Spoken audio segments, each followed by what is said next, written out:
लेकिन अभी तो सरकार और प्रशासन मिलके और पुलिस मिलके आरोपियों को बचाने का प्रयास कर रही है। और ये खतरनाक, ये इसलिए भी खतरनाक है कि अगर पुलिस और प्रशासन ये अन्याय करने लगेगा तो पीड़ित जाएंगे कहाँ? शोर को कम कराओ। तो मैं हूं अभी राजकीय सामुदायिक स्वास्थ्य केंद्र रूपनगढ़, जिला अजमेर, और मामला है छोटे भाई ओम प्रकाश रैगर की आत्महत्या का। ओम प्रकाश ने आत्महत्या क्यों की, उसके लिए उन्होंने एक बकायदा एक बड़ा सुसाइड नोट 3 पेज का छोड़ा। किन परिस्थितियों में की, ना उम्मीद करके की या खुशी से की, ये भी उन्होंने बताया। जिन लोगों के कारण की उनका भी नाम खोला। मैं भी पिछले 4 बजे से 8:30 बजे, 4.5 घंटे से मैं भी यहाँ हूँ और यहाँ के प्रशासन और सरकार का रवैया देख रहा हूँ। जब रात मैंने वो सुसाइड नोट पढ़ा तो मैंने तय किया कि सारे काम बाद में, पहले परिवार से मिलने चलेंगे और जो अंतिम इच्छा छोटे भाई ने जाहिर की है उसको पूरा करेंगे। मुझे उम्मीद थी कि इतनी बड़ी घटना पे सरकार पे कुछ असर पड़ा होगा तो सरकार ने ठोस कार्रवाई की होगी, लेकिन आपको जान के बड़ा ताज्जुब होगा कि कोई गिरफ्तारी अभी तक नहीं हुई। 25 तारीख को एफआईआर दर्ज हुई और अब तक कोई कार्रवाई नहीं, एक भी आरोपी गिरफ्तार नहीं हुआ। उसके विपरीत 25 तारीख को इनकी एफआईआर दर्ज होती है 3:30 बजे, 3:18 पे, और दूसरी तरफ जिन लोगों के खिलाफ एफआईआर दर्ज की, आरोपियों के खिलाफ, उन आरोपियों के पक्ष की तरफ से भी एक एफआईआर 5:30 पे दर्ज हो जाती है। और यहाँ के एसएचओ जो हैं वो ये कहते हैं कि क्या तो इस मुकदमे को वापस ले लो वरना कार्रवाई के लिए तैयार हो। एक चोरी की एफआईआर पीड़ित परिवार, उनके बेटे ओम प्रकाश, उनके पिता, उनके चाचा, 4 लोग के खिलाफ करा दी जाती। मैं भी जब यहाँ आया, जब मैं एयरपोर्ट उतरा तभी से पुलिस सतर्क थी। 2 टोलों पे हमें रोका गया और इस बात के साथ भेजा गया कि हम जाके वहाँ कोई आंदोलन नहीं करेंगे। हर बार यहाँ की पुलिस हमें अक्लमंद बनाती है। जब भी मैं आता हूँ तभी गिरफ्तार करके जेल भेज देती। तो आज मैंने उनसे कहा ठीक है, कुछ नहीं करेंगे, चलते हैं, परिवार के पास जाएंगे, अंतिम फैसला तो परिवार का है। तो आज अब मैं परिवार के बीच में हूँ। मैंने जब यहाँ के देखा, उनको सुना, वो अकेले भाई थे, 3 बहनें हैं, 2 बहनें बड़ी हैं, एक छोटी है। वो माता पिता दोनों अपाहिज हैं, खेती करके अपना परिवार चलाते थे। ओम प्रकाश और उससे जो छोटे वाली बहन है वो दोनों मुंबई में रह के नर्सिंग का कार्य करते थे और घर को चलाते थे। अभी उन्होंने कोशिश की है कि उनका मकान बन जाए, दरवाजा अभी नहीं लगा है।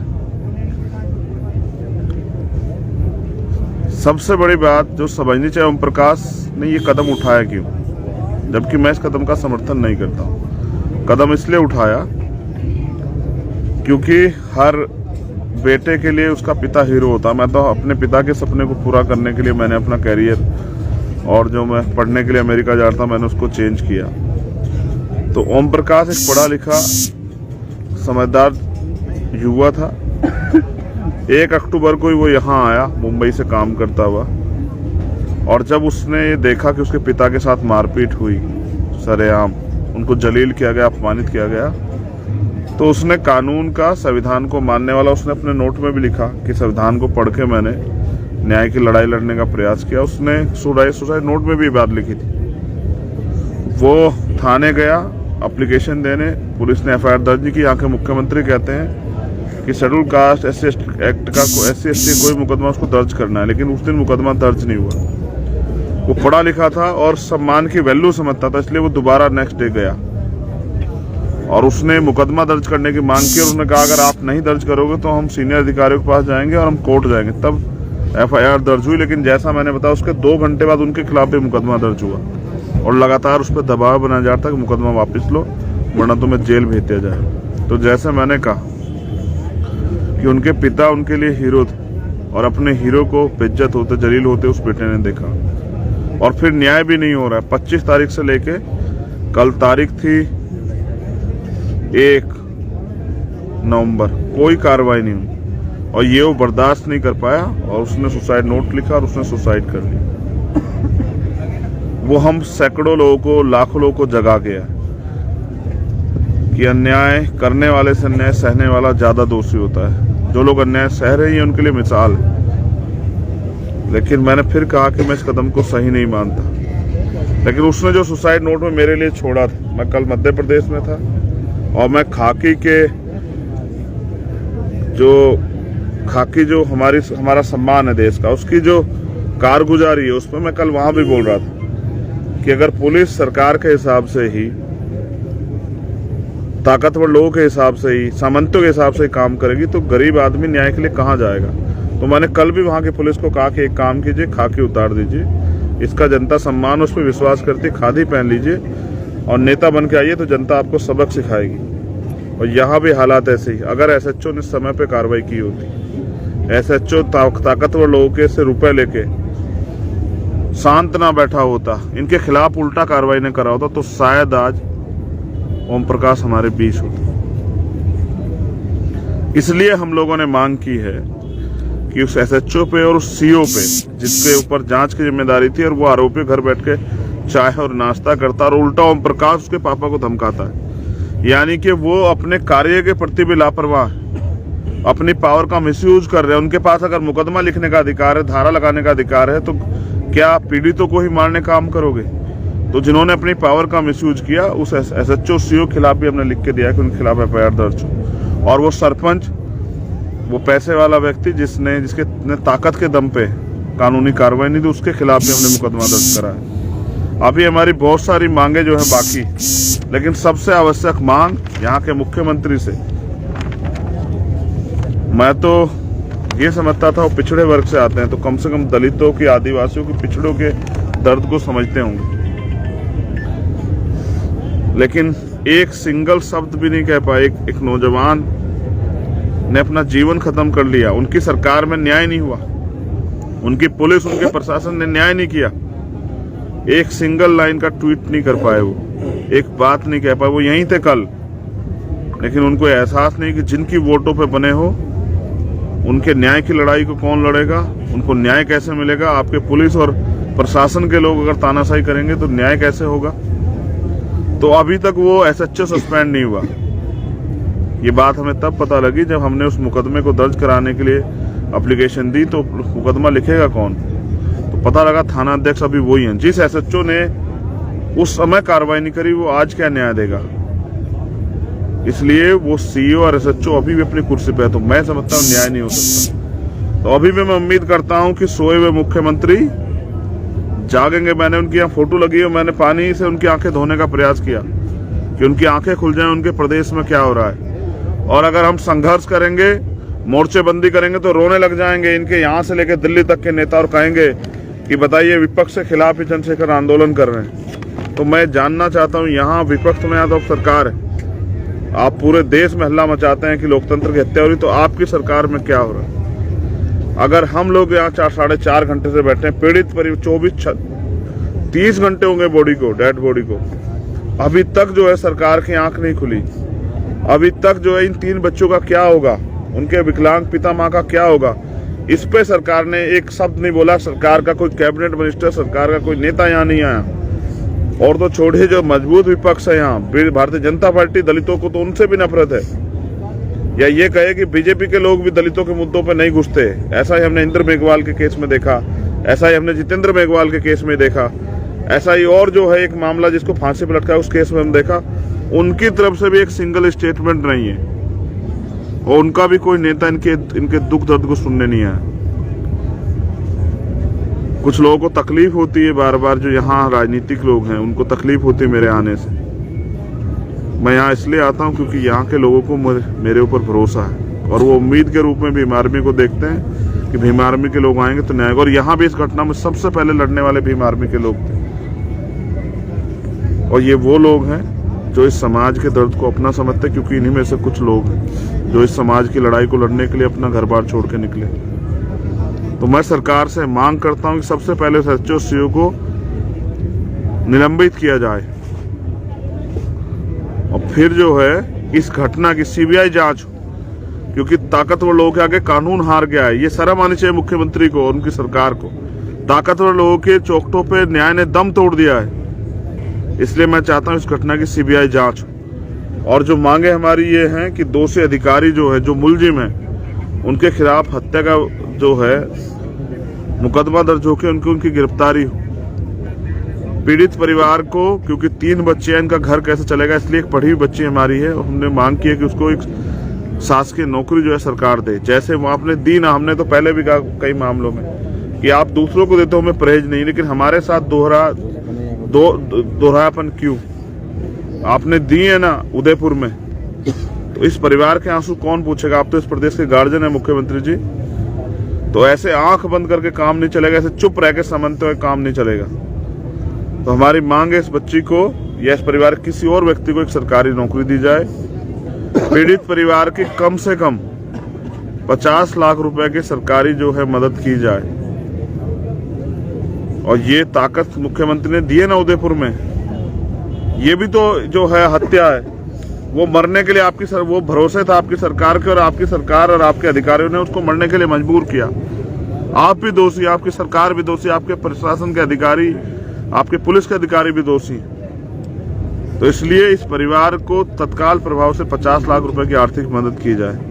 और मेडिकल बोर्ड द्वारा जो है उस बच्चे का, छोटे भाई का पोस्टमार्टम और मामले की जांच मैंने कहा सीबीआई से कराई जाए। क्योंकि जिन पुलिसकर्मियों पर आरोप और जिन ताकतवर लोगों पे, वो न्याय को प्रभावित करेंगे और जांच को प्रभावित करेंगे। इसलिए हम लोग चाहते हैं कि सीबीआई जांच हो और फास्ट ट्रैक कोर्ट में मुकदमा चला के उनके ऊपर सख्त से सख्त उनको जो है सजा दिलाई जाए। और मैं यहाँ इसलिए हूँ, यहाँ के चमचे नेताओं, क्योंकि तुम लोग सरकार के एजेंट बन के अपने समाज से भी धोखा कर रहे हो।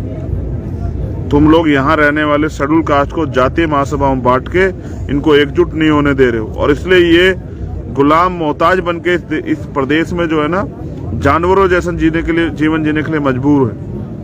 और मैं यहीं रहूंगा डट के पूरी रात, जब तक वो एसएचओ सस्पेंड नहीं होता, जब तक उस सीओ पे कार्रवाई नहीं होती, जब तक सरकार इनके दर्द को नहीं सुनती। यहाँ के मीडिया से ब्लैकआउट करोगे, कहाँ से ब्लैकआउट करोगे? मुख्यमंत्री नेट बंद करवा दो यहाँ का। कल हमारे लोग आएंगे सुबह मेरी ताकत बनने, पूरे राजस्थान के लोग, इस दर्द को और ताकतवर करने, ओम प्रकाश की आवाज को मजबूत करने, हमारी छोटी बहन का हौसला बढ़ाने, उसके पिता का हौसला बढ़ाने। कल पूरे राजस्थान के लोग आएंगे। मैं भी ये देखना चाहता हूँ कि यहाँ के लोग इस परिवार की लड़ाई को लड़ते हैं नहीं लड़ते हैं। इसलिए मैं पूरी रात मोर्चा लेके यहाँ, यही मोर्चरी के बाद, क्योंकि इस अन्याय को सहना इतना आसान काम नहीं। और अब हम कितनी लाशें उठाएं ये भी जवाब देना पड़ेगा। इंदर मेघवाल, जितेंद्र मेघवाल, ओम प्रकाश रैगर, कल कौन? चंद्रशेखर आजाद, सत्यवान, सतपाल चौधरी, धर्मेंद्र कौन? शैलेश मलपुरिया, अनिल आजाद कौन? कल किसकी लाश पर रोके हम लोग इकट्ठा होंगे? किसकी लाश को हम लोग जो है अंतिम संस्कार के लिए रोक के रखेंगे? तो ये हमें तय करना है। इसलिए आज हम यहाँ हैं कि कल किसी ओम प्रकाश के साथ ऐसा ना हो और इस बहरी सरकार तक हमारी आवाज जाए। मैं और दर्द किसे कहते हैं ये जानने के लिए आपको अपनी छोटी बहन को रूबरू करा रहा हूँ, जो घरों में काम कर करके किस तरह से इस परिवार को के सामाजिक सम्मान की लड़ाई को मजबूत करने के लिए यहाँ थी, जो अभी मेरे बाद पहुंचे, जिसको ये भी नहीं पता था कि उसका भाई चला गया, जिसने अपना सब कुछ खो दिया, जिसने अपना जीवन का सहारा खो दिया, जिसने अपनी बाजू खो दी, जिसने अपना विश्वास खो दिया। और उसको पता है कि हर 3 वो रोज जाता था थाने इस उम्मीद के साथ कि कार्रवाई होगी। और मैं अब नीतू, हमारी छोटी बहन जो ओम प्रकाश के परिवार में सबसे छोटी, मैं उससे कहूँगा कि पूरा देश आपको सुन रहा है। इस लाइव के जरिए बहुत दूर दूर तक के लोग आपको सुनेंगे। आप किस हालात में हो, सरकार ने आपकी क्या मदद की और आप सरकार से क्या चाहती है, अपनी बात को आप जरूर रखो।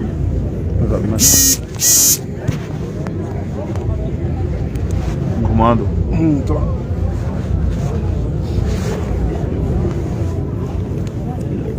इधर इधर कोई हो जाओ, वो लाइट उधर से जाओ, आप उधर ही हो जाओ। हाँ हाँ मैं हट जाऊँ। नहीं आ जाओ बच्चे, इधर आ जाओ। मैं सरकार इतनी से आवाज में बोलना कि थोड़ी- तुम्हारी थोड़ी आवाज जाए वहाँ। मैं करता हूँ, वो फिर सूरज बस। को आएगा। मैं सरकार से सिर्फ अपने परिवार को और मेरे भाई को न्याय दिलाना चाहती हूँ। मेरे को न्याय चाहिए और कुछ नहीं, और उन सभी लोगों को फांसी दो जिन्होंने, जिसकी वजह से आज मेरा भाई मेरे से दूर हो गया, मेरे परिवार से दूर हो गया है। कौन जिम्मेदारी लेगा मेरे माँ बाप की और मैं हमारी? इसलिए मैं आप सबसे निवेदन करती हूँ कि मेरे परिवार को न्याय दिलाओ। तुम चाहती हो कि ओम प्रकाश को न्याय मिले? हाँ मैं बिल्कुल चाहती हूँ, और जब तक न्याय नहीं मिलेगा मैं पीछे नहीं हटूंगी।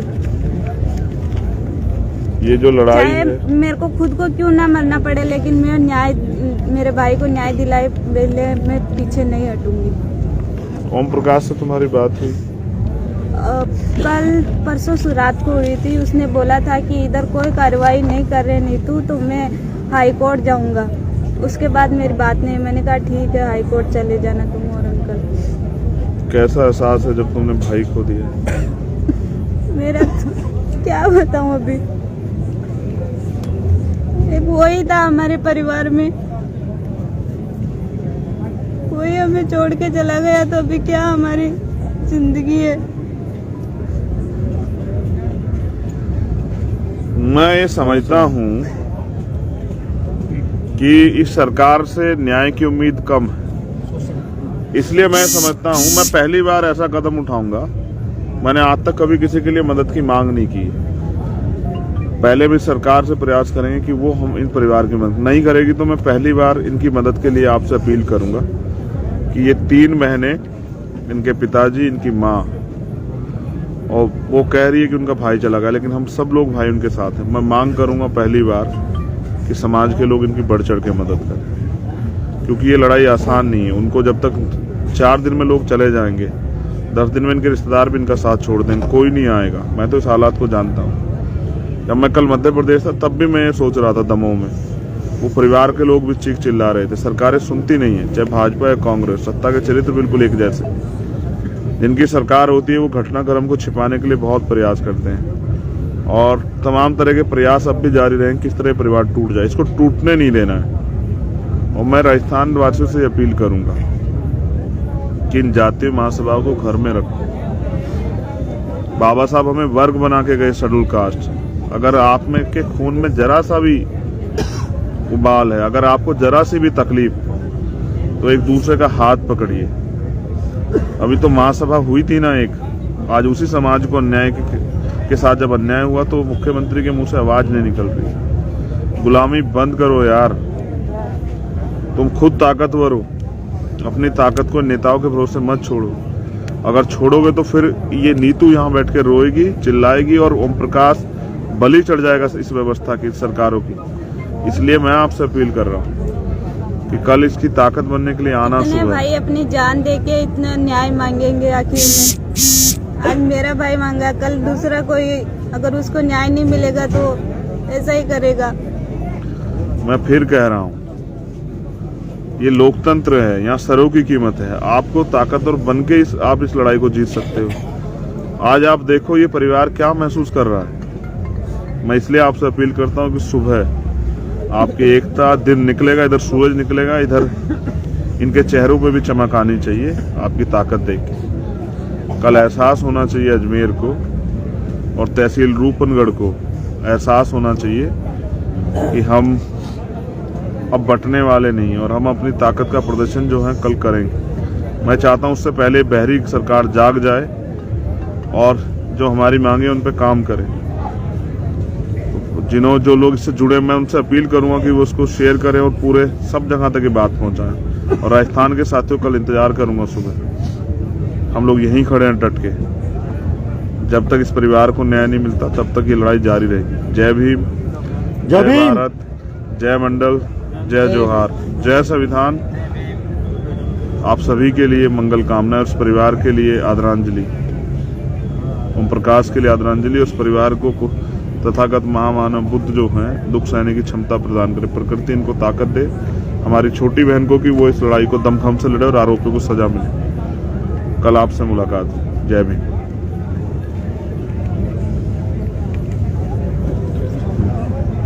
DNN हिंदी को सब्सक्राइब करने के लिए दबाएं लाल रंग का सब्सक्राइब बटन और घंटी का बटन दबाकर ऑल नोटिफिकेशन पर क्लिक करें।